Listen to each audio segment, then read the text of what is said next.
this computer. 1 second, Okay. because I'm just going to put my light on. Yeah, take your time. Okay. Like, this isn't live, so we can edit out whatever we want. Oh, right. Okay, cool. There we go. I did a live podcast once. It was terrifying. Yeah. Well, because the thing is, if we could do a live on Instagram, would be amazing one time. You know what I mean? Just have a Yeah, we chat. should. Just our chats are interesting enough. You know what Yeah, I for mean? sure. So, Yeah. it's fine. I'm definitely putting up that recording that you sent me. That was so funny. So funny. So funny. Yeah. It was like All the right, real-time reactions as well. That was hilarious. let's Okay. dive into this. Yeah. So, Emma, I want to talk today about what actually is burnout, because there's so many people who are burnt out, and we know what the physical symptoms look like, but we don't always understand how we even get there in the first place, like what is causing the burnout. And really, really quick intro for people who don't know us. So I'm Louise. I've been in corporates for 14 years, mostly working in London, advertising, tech, publishing, and I burnt out really, really badly. I was in it for 2 years, and burnout for me looked like panic attacks every single day, not being able to get out of bed, eating lots of sugar, no motivation, nothing made me happy. Everything pissed me off, like everything. And and it was a really dark place for a couple of years. And I would really love us to talk about how and why we get into it, so that other people don't have to go through that, because that was a dark period of time for me. But also, just so people know, that we met at the Guardian. So Emma was once a time in corporates as well. Yeah, exactly. So I was 15 years in corporate media, leading consumer project management at The Guardian, where Louise and I met. And this was where I hit my first burnout, actually. And my signs was the back just completely went, the lower back just completely and utterly went. And it just stopped me. It stopped everything. I was just laid out. Very scary, because I thought, is this it? Is this like how I live my life now? This was before I had children as well. And I have hit burnout another 2 times since. Not in big ways, because I now can see and read it much, much, much faster, obviously. We learn from each time. But the second time was during motherhood after COVID, which I'm sure there were many, many, many mothers at home taking care of the children who did the same thing. That looked different. It was more similar with the kind of depression, heavy body, low moods, that kind of thing, was what it looked like that time. And then, of course, you know, us women have cycles, and as we move into more perimenopause and things like that, it's the build up, the accumulation just does, there's no space for it to go anymore. So we have to face it, and we have to deal with it, and we have to give our body what it needs, and our psyche and our emotions and our energy what it needs. And it's really where we override those needs, and it's really where we come in misalignment with our kind of inner flow, inner knowing, like that rhythm that is our nature, our natural essence. As we override that every time, that's where we start to hit. Burnout's a very kind of late phase of being out of our own rhythm, essentially. So when you say override your needs, can we break that down? Like, what if I think about me being in a workplace environment in the middle of London? How do I know what my needs are and that I'm overriding them? Because a lot of the time we're on autopilot, right? So sometimes we don't even know what's coming up for us or what our needs actually are. So how do we even recognize that? Yeah, well, I think what I would recommend at that point is just to pop in little moments of connection, even if it's 2 minutes, even if it's a few breaths, because what happens is we come so far away from connection to our body that we, like you say, we're on autopilot, so we're overriding it all of the time. So we need to bring the connection back first, like step one, back to the body, so that we can start to feel what the body needs. And obviously the very basics are rest, deep sleep, nourishing food. But again, if we're in a stress state, if we're in fight or flight, it doesn't really matter what food you're eating because you're not really absorbing it properly. So again, it's the breath. Bring it back to the breath, bring it back to the body. 5 minutes at the start of each day will bring much more awareness. So step one is awareness. If you feel like you're in a stress state, if you feel like you're just generally speaking, if you feel like your life is running away with you, or you can't keep up, or you're chasing time, that is the start of burnout, where I don't have time, I don't have enough time. And so many of us in modern society are functioning from that place. Within motherhood, we function from that place often. Within these corporate roles that demand so much of us, it's a common thing to be chasing time. Now that's what needs to shift from the start. Is never allow. It's like the cause and effect, right? So it's like never allow time to have power over you. You have power over your time. And to do that, we need to create spaciousness. We need to create space. So even if it is set the alarm 5 minutes earlier to sit still for 5 minutes, you're creating yourself space. And then we're getting out of so sorry, just so that I've got this clear, we're out of alignment when we feel like things are happening to us rather than us creating it. Is that what? For sure.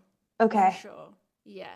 So anywhere you feel like things are running away from you, you are coming out of alignment.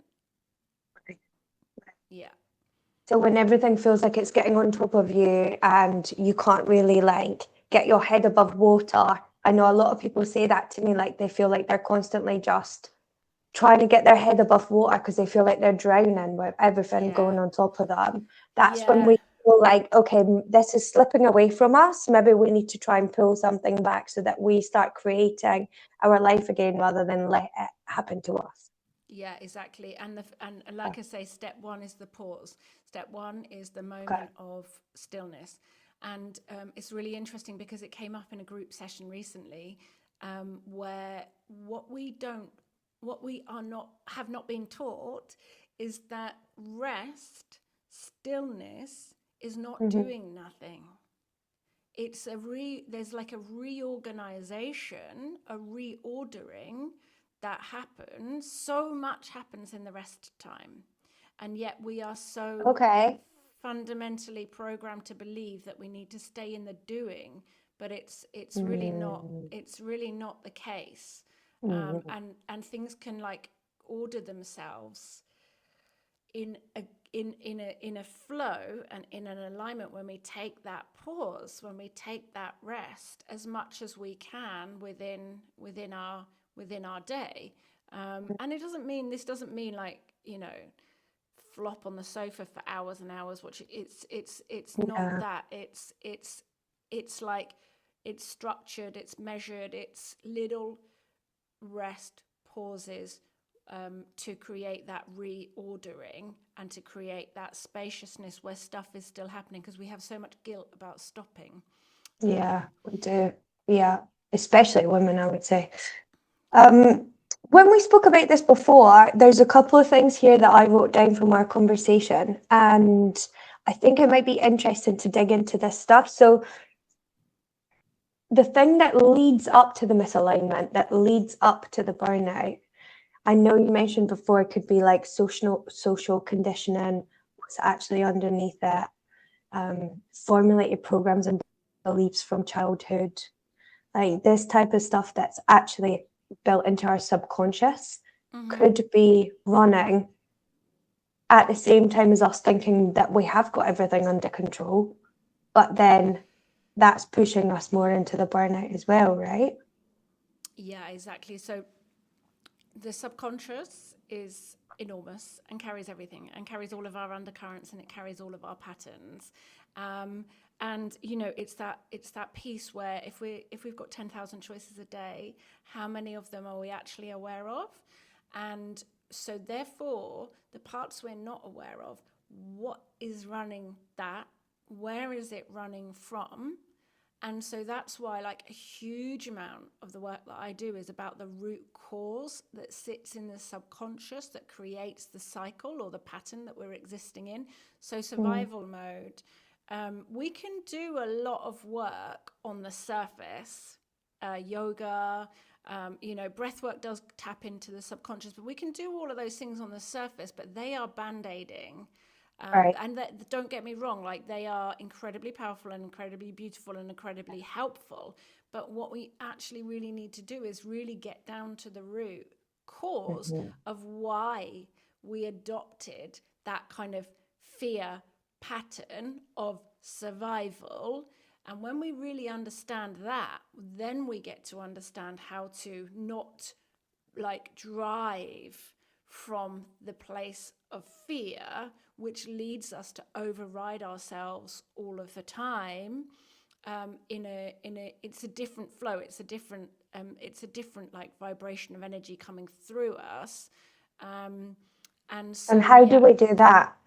Because it sounds like a big piece of work to be it's done. it, that is a big piece of work, but you can start to gently dig into that yourself, because you can the key with it is just like in a moment of pause, when you're dropping into that and you're feeling that kind of like stress or that anxiety, and you're like, oh, that feeling, what, and just keep breathing into it, that feeling, that feeling, that feeling. When was the first time I remember that feeling? you know and it track back, feel it. Just awareness. I honestly think that when I had my breakthrough with the burnout stuff, I was burnt out for a very long time before I had any type of awareness of what was actually going on in my body, what I was feeling. In fact, it only happened when the panic attack started because I had to stop, right? I had no Mm-hmm. choice. It was my Mm-hmm. body going, we've sent you enough warnings. You Mm-hmm. need to stop now, girl. Like, you can't even go into this Teams call, this Zoom meeting, because we're going to tell you that this is not good for your nervous system, so we're going to send you a panic attack. So that was what was happening to me. And then when that happened, then I got awareness of like, okay, I need to be aware of physically the things that are coming up in my body because I don't have a choice. I Mm-hmm. I guess that's probably the start, right? Like Yeah. the main focus of, if you feel like you're coming out of alignment, if you feel like you're getting a bit stressed and maybe going into burnout, what are the signals that your body is sending you? And maybe just sit in that awareness first. Yeah, exactly. Like we all know what the stressed feeling is. It's that like slightly buzzy feeling. And it's Mm. really interesting because, for example, if you love drinking coffee, you love that state of like, Mm. and actually like there's something so interesting about that, because we like flying on that energy. But that is the stress state. That's the like high Mm. cortisol, right?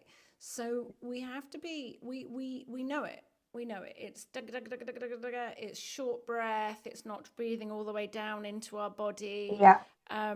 It's feeling a bit flighty. It's they're all the first. They're the signals of stress. And I think that as we talk about in our program, one of the very Mm. first things you do is you put your hand on your stomach and you breathe Mm. into your stomach 3 times, in Mhm. through the nose and then out. In through the nose, out, in through the nose, out. And Mhm. then just that moment will shift the regulation in the Yeah. body so that you can become more aware. Mm. And like it's just one of those things where our capacity when we're regulated is vastly different to when we're stressed. Mm. Vastly. So like the things that you can become aware of within your work capacity, the emails you need to write, the people you need to contact, the ideas that you want to flow through you, they will be enhanced by like such a huge percentage when you're regulated, when you're grounded, when you've got that like open flow going through Mm. you. And Because that's, you're responding rather than reacting as well, which is yeah, another thing that we yeah, could talk about actually yeah, in a that's coming another. conversation. Yeah, Yeah, exactly. Because again, yeah, we do talk about that in the program, yeah. and it's a huge, especially in the corporate working place, of Huge. responding, not reacting. We all know how we got ourselves in trouble, by reacting. I'm So, so, I've been so guilty of reacting when a mm, client email comes in and I fly off the handle and think, imagine they've requested that. But again, no awareness of my body at that point. mm, No awareness mm, that I was sitting in stress. I was just mm, reacting straight away.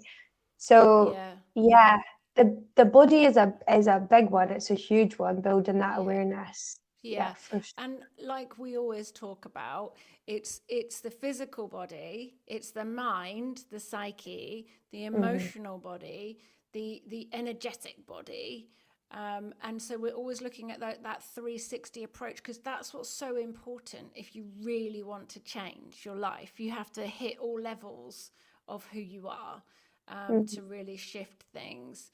Um, yeah, because what was it you were just saying? Can you repeat that Yeah, for so me? we had spoke about before how social conditioning or how kind of what's That's what I was beneath. going to say. Oh yeah, Yeah, go sorry. ahead.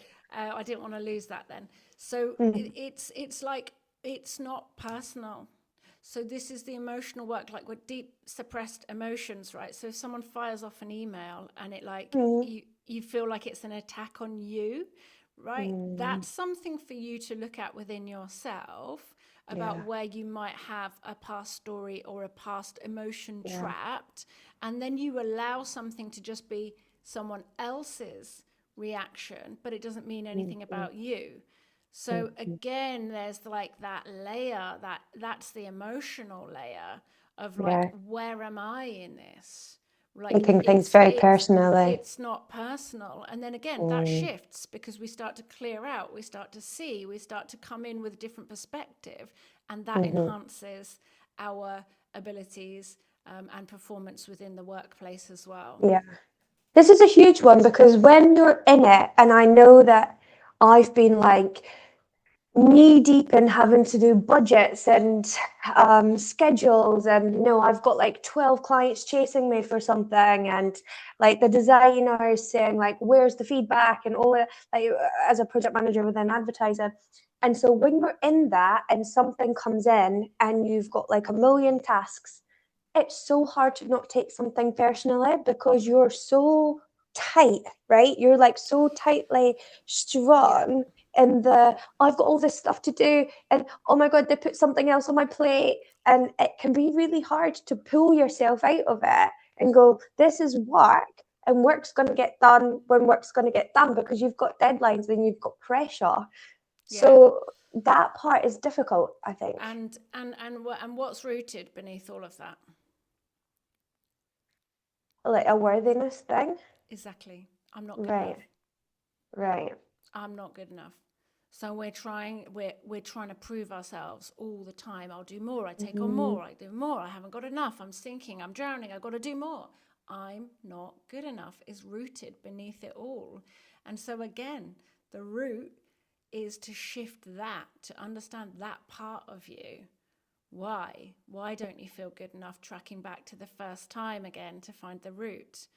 And then once we start to like see ourselves there, allow ourselves to be witnessed from there, and actually give that part of us the love and the nurturance, then we aren't in fear when we're trying to do all of the things, when we're getting the email chasing us. We're actually like in a more centered, loving space, to be able to receive that email, and we can write something coherent back, like, I have not got the time to do this right now. You are top of my list tomorrow. And no one's died. Like, Yeah. we're not, in many industries, obviously, there's the healthcare profession, but in many industries, we're not saving lives. And I think what you just said has really spoke to me, because I was constantly in that cycle for years and years and years. And I'm pretty sure I'm not the only person that was in that. And I know a lot of project managers would feel the same. Yeah. And I guess the work is being able to detach yourself from the task, right? Yeah. Exactly. And like, one of the things that we don't realize is that communication is key. Like, we could coherently communicate where we are, what our needs are, within the workspace. And it doesn't mean you're less productive, like chasing doesn't make you more productive. Working from a stress state doesn't make you more productive. And so it's like those pauses, that spaciousness, communication is key, because if we can communicate like articulately, beautifully, compassionately to a client, to a salesperson, to a high stakeholder, where we are, but you're still on top of it, it changes everything. It changes, like, the whole. People love a strong boundary. I love a strong boundary. I feel safe. You're a safe pair of hands when you can say, yes, I can take on that. No, I cannot take on that. I will come back to you, client, tomorrow. Because of that, you're really, really, really safe, rather than just like when you can't quite deliver on time, or like you're delivering but in a stressed state. You're not safe, and people can't trust you, and therefore they come at you more and more and more, because they know, because our nervous systems are talking anyway, always. And so they can feel tension, if you're presenting in a meeting room, for example, and you're in that state, people are already feeling it. So they're already nervous, and then they already don't trust you. And then therefore they question you and make your life more difficult, within the workplace. So really, really getting to that regulated and self-aware place is Something key. else that's just come up that I really want us to talk about in some future conversations is being a martyr at work. Because when you said, like, do you have capacity? Do you not? Saying that you do, saying it, I would never say no to a new project that had come in to take it on, even if I didn't have capacity. So that just came up for me really strongly. So I want us to park that for now, but definitely bring it up in the future, because I think that would be a big one for other people too. Which goes into what do you call it? What is Archetypes. it called? The archetypes, and there's a shadow and a. So this is the thing. And I was your manager at one point, and for me, you actually were a really safe pair of hands. So, but I knew that you would take the project and you'd get it done, right? So, and this is the thing, like, that ambitious side of you is amazing, and it makes your capacity huge, and you're very capable.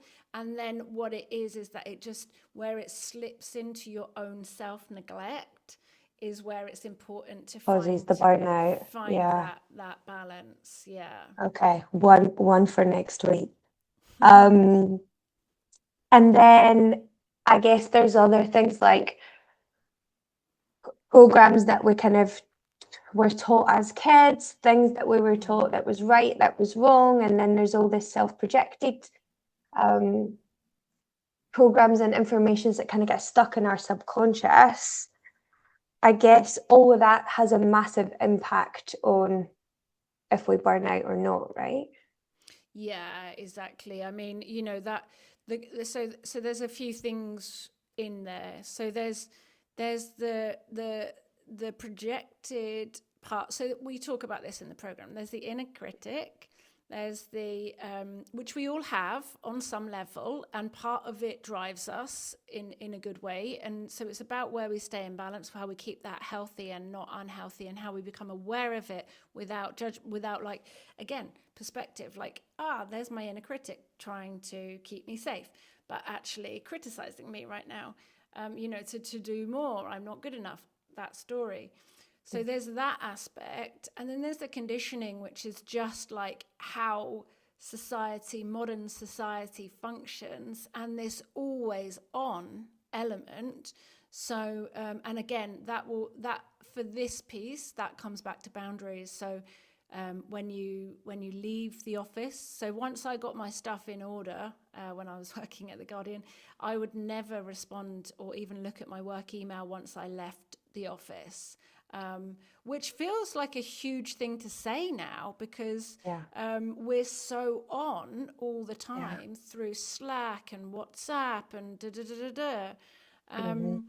So it's just you deciding, like, where's my limit on this, and how am I going to protect myself within that? And so there's a lot of this modern society, go, action, beta mind. So the brainwave state is beta. We are just so used to operating from that place. And I think it's just about seeing it first, again, awareness of that first. And then there's the aspect which is conditioning, which is just how we have been raised. So, for example, it's just about how your family structure and the beliefs that you took on board, or like even just the rhythm or the nervous systems that you took in as a small child. Because remember, you're so impressionable as a child because your energy is just pure, so everything's coming in at that point. So the rhythms that you were in will imprint and imprint and imprint and imprint, and the things that were said to you will imprint and imprint and imprint. And when we do the much deeper work, what we're looking at is resolving some of those imprints, so that we're not subconsciously, unconsciously working in rhythms that are not really serving who we are today. Okay.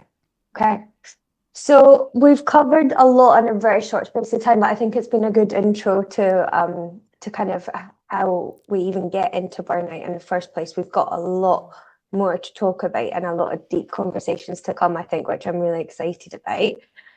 If we had to leave people with one tip, one tool right now, if they felt like, oh, maybe I'm getting pulled into a burnout cycle, or I'm in it and I don't know how to get out of it, what is the one tool that we should give them just to close up this conversation? The micro moments, pausing, 3 breaths into the tummy and out. So micro pausing, breathing into the tummy. So micro pausing means like a lot of times in one day? Yeah, because it keeps you, that's the way to keep the regulation. I mean, if you, and if there's any piece of nature around you, a plant on your table or whatever it is, connect to that when you do your breaths. Okay, awesome. That's really good advice. Cool. Well, I think we should have lots of these conversations because I've got so many questions. So let's come back. But it's been a really good first chat to introduce our course that we have built for burnout. That was essentially me going, Emma, I'm burnt out. What do I do? How do I get out of this? And you're going, here's some tips and tools. And then we've kind of like structured it in a way that's very easy for people. I mean, the tools are like a couple of minutes long each. The meditation, 7 minutes. Everyone's got 7 minutes to sit on the tube because you can't read a book. You can't like go deep into education when you're burnt out. You just can't. So what we'll do is we'll put the link in the notes underneath, and then people can start looking at that, and let's carry on these conversations, and then people can ask us what questions they want answered or what burnout looks like for them, and then we can see if we can address those maybe in the coming weeks. Yep. Awesome. Amazing. Thank you. Thank you. All right, speak soon. Yep, speak soon. Bye. Yeah. was great. Yeah. We covered a lot in 40 minutes. Yeah, we did actually, didn't we? It's a good little, like you say, without giving too much away, because that was the thing. It's like